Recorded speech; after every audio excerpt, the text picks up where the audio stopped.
好，跟住啦，去到第5條咧，就問翻啦。如果我哋用樓上嗰個光學顯微鏡咁以下嘅邊一啲結構咧，係我哋可以觀察得到嘅咧？咁我哋4款啦，核糖體啦、葉綠體啦、粒線體啦，同埋內質網。咁呢個題目咧就考翻我哋啦。對於以下嘅呢啲細胞器啦、結構啦，佢哋嘅大細啊、佢哋嘅性質啊，我哋了解幾多咧？咁呢啲嘅結構大定係細咧？本身有冇顏色嘅咧？我哋需唔需要染色咧？同埋啦，對於光學顯微鏡佢哋個放大率，其實佢個極限係去到邊度咧？有冇啲咩結構係睇唔到嘅咧？咁我哋嚟做咗擊破咯喎。第一個咧，核糖體係錯嘅，因為核糖體咧就太細啦，用翻光學顯微鏡根本就睇唔見嘅。我哋需要嘅咧係用電子顯微鏡，英文咧係 electron microscope。然後啦就去到B 啦，葉綠體佢就係答案啦。咁因為葉綠體本身係較為大粒啦，同埋本身已經係綠色噶啦。咁所以啦喺光學顯微鏡睇下咧，都已經見得到一啲可能係橢圓形啊，或者圓盤形嘅綠色顆粒，佢就係葉綠體啦。有啲體育精神啦，搞掂埋 C 同埋 D 佢啦。C 咧粒線體都係錯嘅，即係用光學顯微鏡咧，其實就好難睇得見嘅。佢係用光學顯微鏡好掹車邊咧見到一粒粒嘅啫。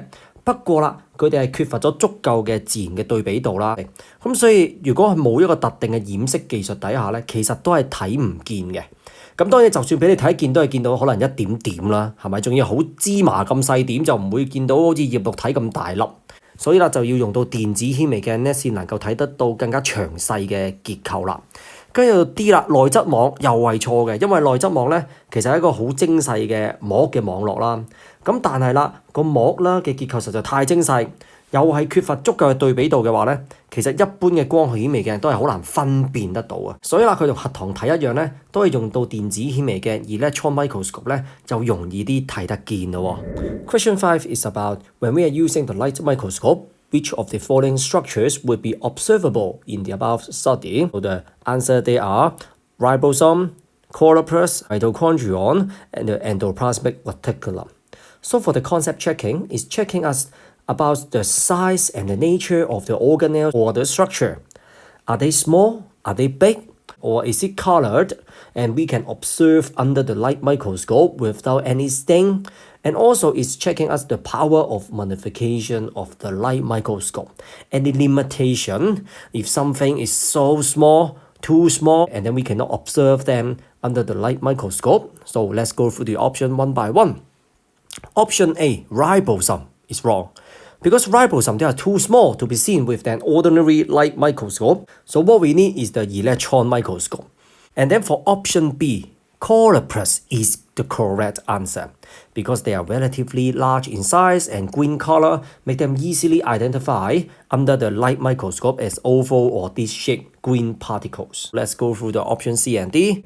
They are generally the smallest object whose shape can sometimes be discerned with a light microscope. However, they lack sufficient natural contrast to the cytoplasm and are hard to see without specific staining technique that are typically used in a basic unstained temporary mount observation. Or even you can see them, you will just see one dot, two dot. So we still need the electron microscope to really see it, enlarge it, magnify it, and then see the details of the structure of the mitochondria. And then for option D is also wrong. For the endoplasmic reticulum forms an extensive network of fine membrane, but the individual membrane and structure are too fine and lack sufficient contrast to be resolved clearly by an ordinary light microscope. Same idea as the mitochondria. It's a bit hard to see that to distinguish the ER or the mitochondria from the cytoplasm. And like ribosome, an electron microscope is necessary to view its detailed structure.